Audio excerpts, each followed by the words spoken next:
I still remember the exact moment I realized my relationship had ended long before we actually broke up. It wasn't during an argument. It wasn't because someone cheated. It was the night I told her something important about my day, and halfway through, I realized she wasn't really listening anymore. At first, I convinced myself I was imagining things. We had been together almost 4 years. Our lives had blended into routine so naturally that I stopped noticing where love ended and habit began.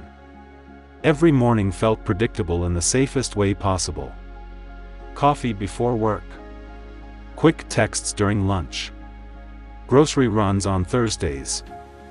Netflix playing in the background while both of us scrolled our phones at night. From the outside, we looked stable. And honestly, that was part of the problem.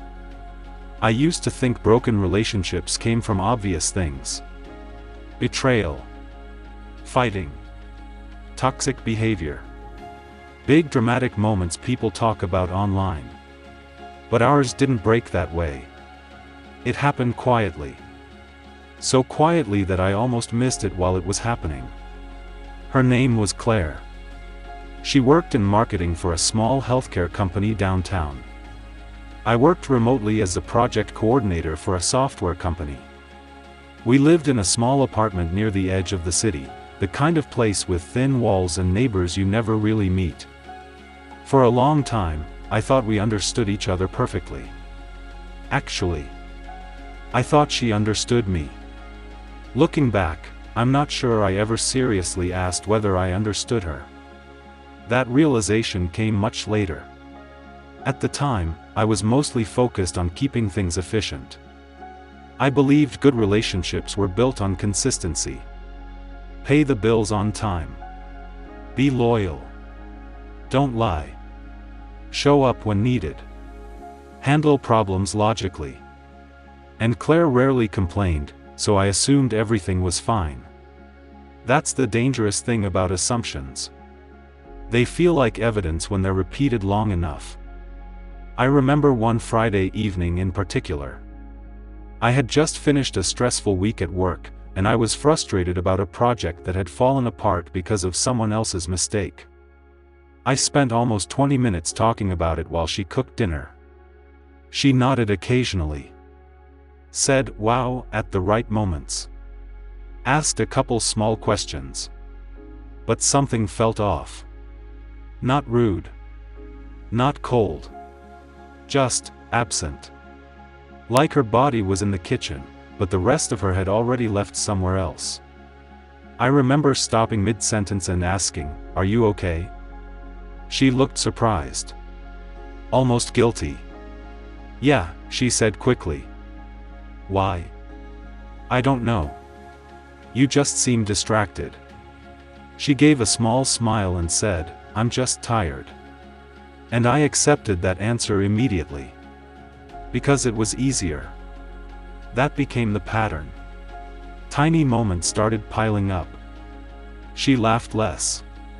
Conversations became shorter. When I reached for her at night, sometimes she'd gently move my hand away without even realizing she did it. But the strange part was, we still functioned well together. No screaming matches. No dramatic tension. We still ate dinner together.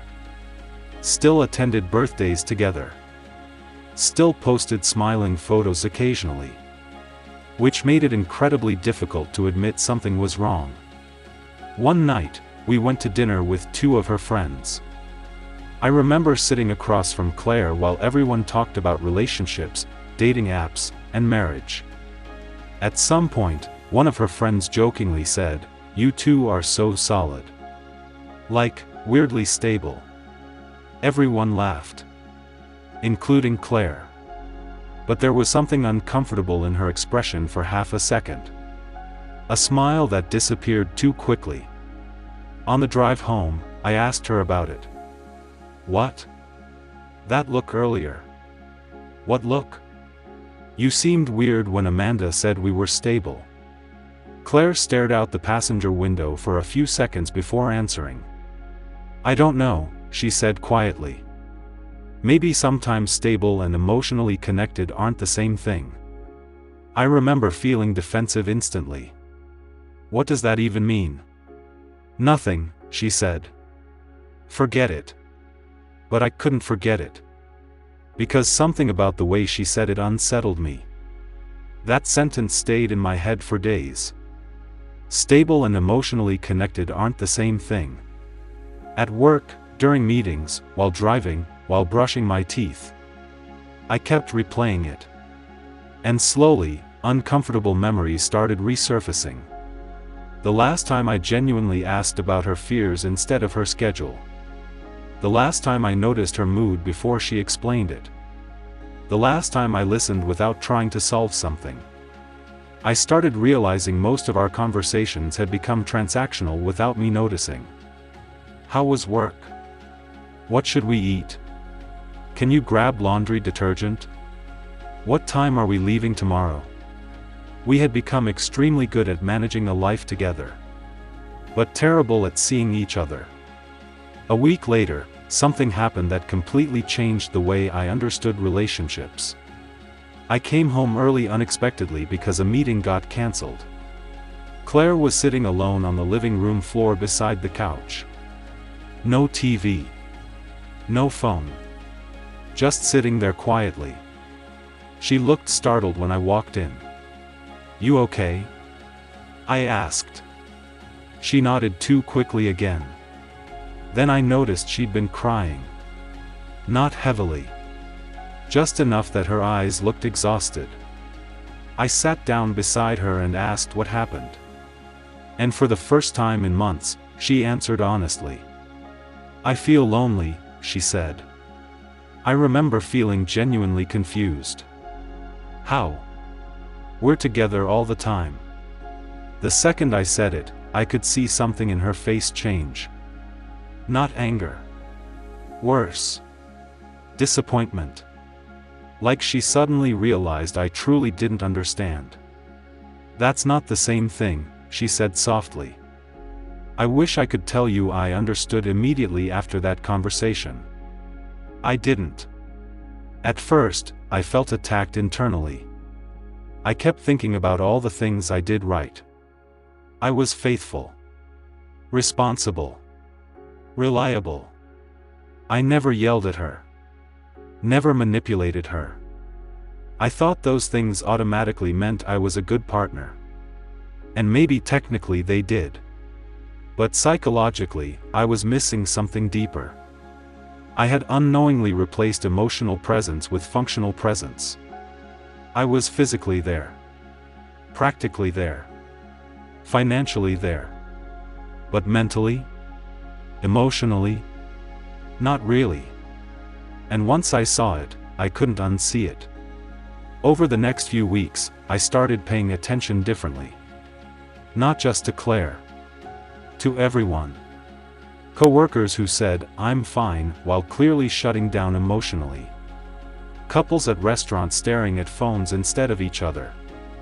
Friends waiting for their turn to talk instead of actually listening. I started noticing how often people confuse access with connection. Just because someone is near you doesn't mean they feel seen by you. That realization honestly disturbed me. Because I started wondering how many relationships slowly die this exact way. Not through cruelty.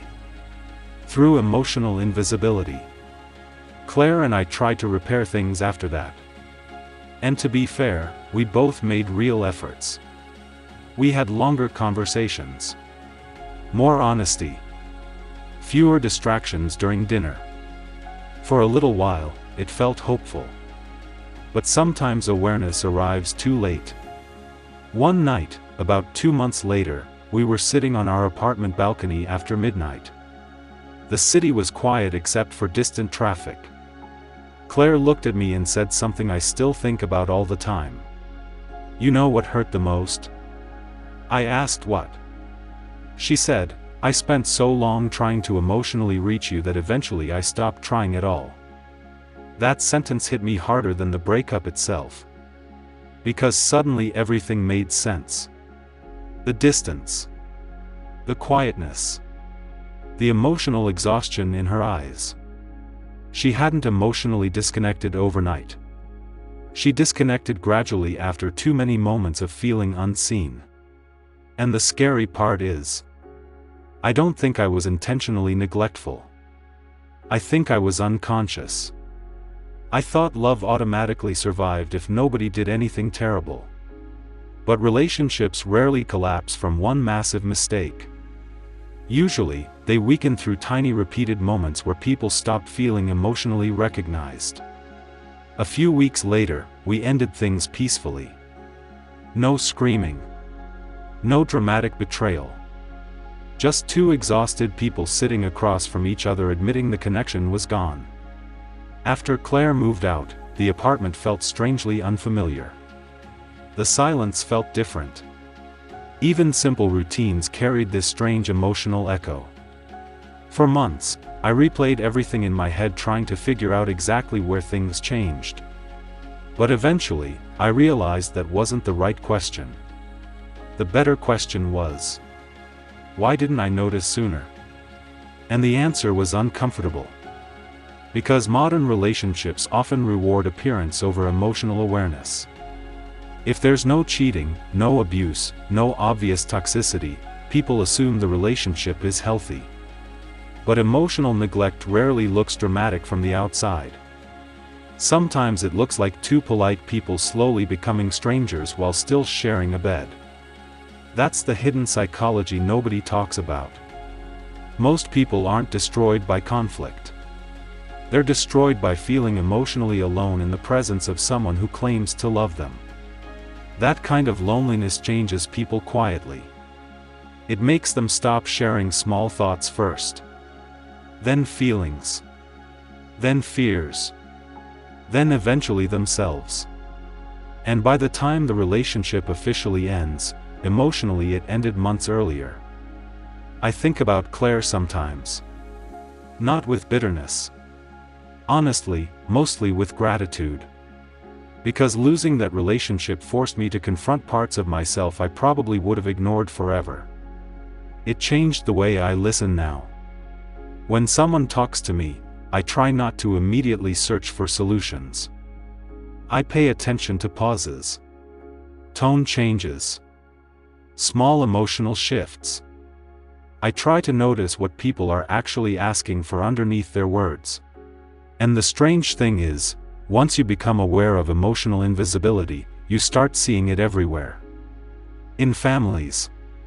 Friendships. Marriages. Even conversations between parents and children. People desperately wanting to feel understood while everyone around them is busy trying to appear correct, efficient, or right. I used to believe love was mostly about commitment. Now I think real connection is about attention. Not attention in the social media sense. I mean the rare kind of attention that makes another human being feel emotionally real in your presence. The kind that says, I see you changing. I notice your silence. I care enough to stay curious about who you are becoming. Most relationships don't fail because people stop loving each other. They fail because people stop seeing each other. And honestly, that's a much harder problem to notice. Because it happens slowly. Quietly. One distracted conversation at a time.